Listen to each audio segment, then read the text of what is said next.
Every day, we're bombarded with messages about making healthier choices in our lives, cutting back on sweetened sugar drinks, and trying to get more water and natural juices into our diets. Whereas education campaigns have focused on empowering consumers to make better choices, one Caribbean nation has taken it a step further. I'm here in Barbados, where in 2015, the government made the decision to introduce the sugar-sweetened beverage tax. It's called the sugar tax, and it's meant to get people of Barbados to make healthier choices in terms of beverages that are also healthier for their pockets. The Health of the Nation study, which was done in 2012, shows that at least 43% of Barbadians are obese. And in terms of, that's adults, in terms of our children, we have from the Global Student Health Survey, which was done in 2011, it shows that about 14% of the students are obese and about 31% of students are overweight.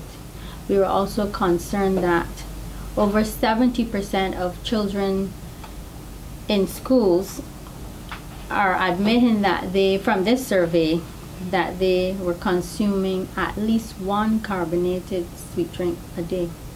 Donna Barker is a nutritionist and the acting health promotion officer in the Ministry of Health in Barbados. The Ministry of Health had submitted a proposal or background information to the Ministry of Finance, and this concentrated on the fact that there is an increasing concern about the use of added sugars, and especially in beverages, and the link between those, the use of those, and the increased risks of chronic diseases, weight gain, and so on. The government of Barbados introduced the sugar-sweetened beverage tax in June of 2015, the first Caribbean country to do so. The 10% excise tax would be added to any sweetened beverages such as carbonated soft drinks, juice drinks, sports drinks, and fruit juices, whether produced locally or imported.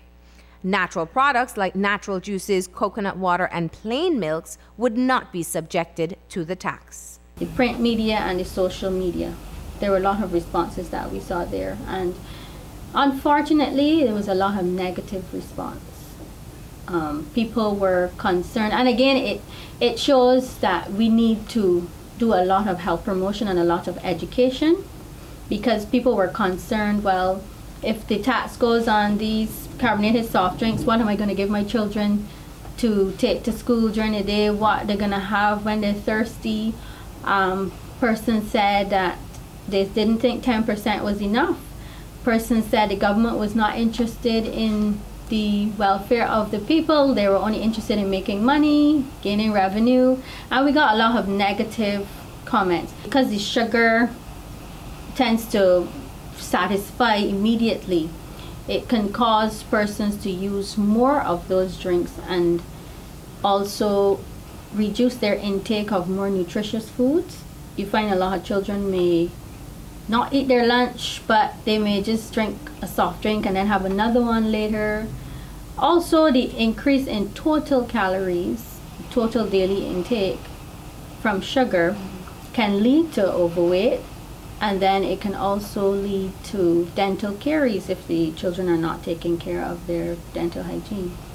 A similar sugar tax was imposed in Mexico in January 2014.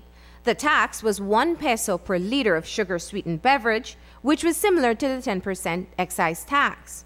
Studies evaluating the tax in Mexico claims that there are reductions in the purchasing of taxed sweetened beverages.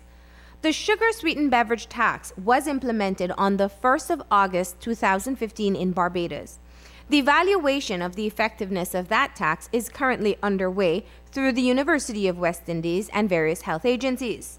The Barbados Ministry of Health hopes that manufacturers will now be prompted to consider reducing the sugar content in their drink.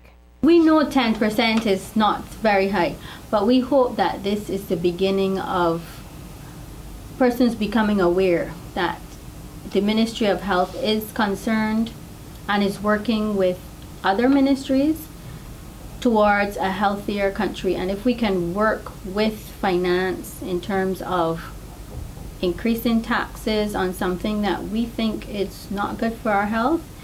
Maybe that money can be used towards projects to improve health. While the sin tax on sugar is not welcomed by all, and many have questioned the motives for the tax, some advocates accept that there may be a need for action, but they're demanding firm commitments that the additional revenues be allocated to health programs. Diabetes, hypertension, we have heart disease.